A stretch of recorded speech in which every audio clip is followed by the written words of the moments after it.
Crime is skyrocketing in that Democrat-run city at a historic pace. Sad reality is we've been saying this for years now, and it keeps getting worse. Chicago just saw the most violent weekend all year. 7 people murdered and 37 others shot in one city. Last year, under the lack of leadership of Mayor Lori Lightfoot, Chicago had its deadliest year in a quarter century. The mayor promised, of course, that this year would be all that much different. But it looks like Democrat policies to defund the police, along with letting criminals skate, didn't work, and surprise, surprise, it's not different at all. It's the same thing, maybe even worse. So far, this year in Chicago, there has been 622 shootings, 157 murders, carjackings are up 38%, and despite the lawlessness in her city, old naive Lori Lightfoot promises a summer of joy. And folks, just wait till Memorial Day and our summer. It will be the summer of joy in Chicago. Does she not understand? In the summertime, crime skyrockets in that city. Memorial Day weekend typically are the most violent weekend Chicago has, and I don't think it's going to be a summer of joy for this young man. He's 14 years old, or was.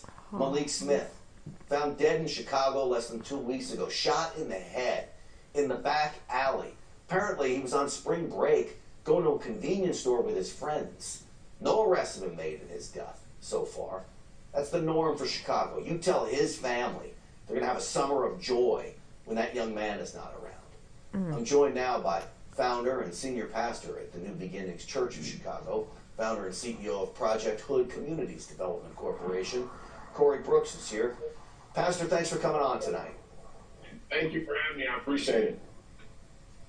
Pastor, it seems like every time I talk to you, it's getting worse. Lori Lightfoot says it's going to get better. This has been going on for almost a decade now. How frustrated are you? I'm very frustrated. We continue to have the same issue year after year, month after month, day after day. And it's very unfortunate that in our city, that's such a beautiful city, that we have to continue with this cycle of violence. One of the reasons why I'm on this roof is to protest that violence, to bring a stop to that violence, trying to build this center so that we can give these young people a place where they can change their lives and transform their opportunities. So that's what's needed all across the city of Chicago. Pastor, how long you been on that roof? Last time I talked to you, you were on that roof.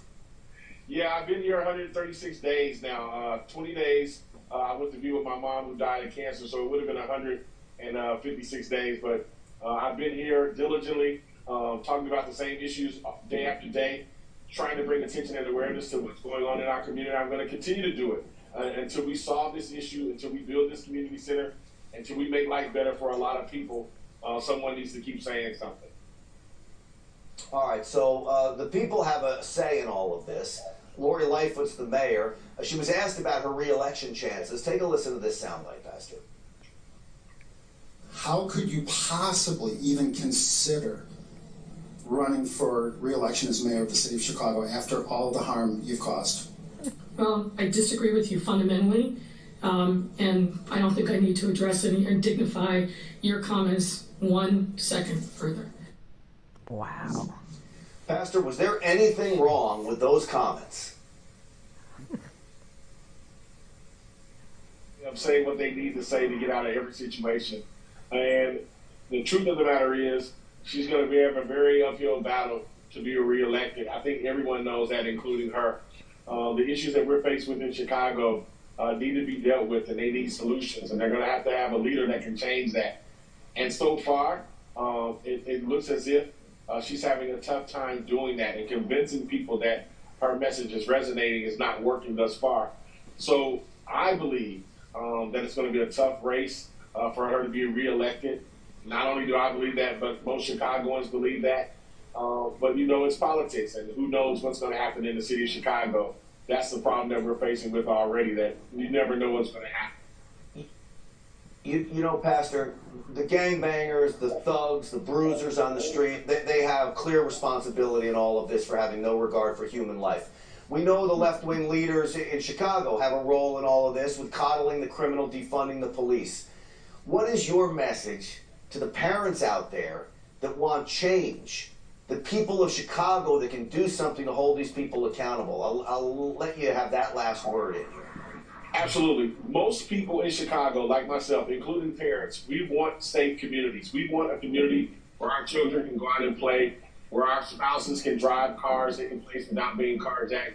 That's what we want. And not only do we want it, but we're willing to sacrifice and do whatever it takes to make sure that we get that. And that's the reason why I'm on this rooftop. That's the reason why I'm protesting. That's the reason why I'm bringing voice to the issues. And not only am I doing it, but there are people who are really concerned and who really want things to change. And ultimately, we've got to work with these parents as well to make sure that they keep their children on the right track.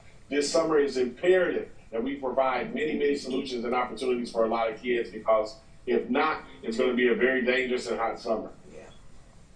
Well, I know you're doing all of that and doing what you can. And Pastor Corey Brooks, I mean it when I tell you this.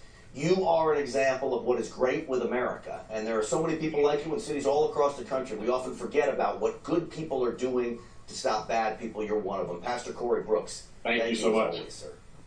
Thank you. Absolutely.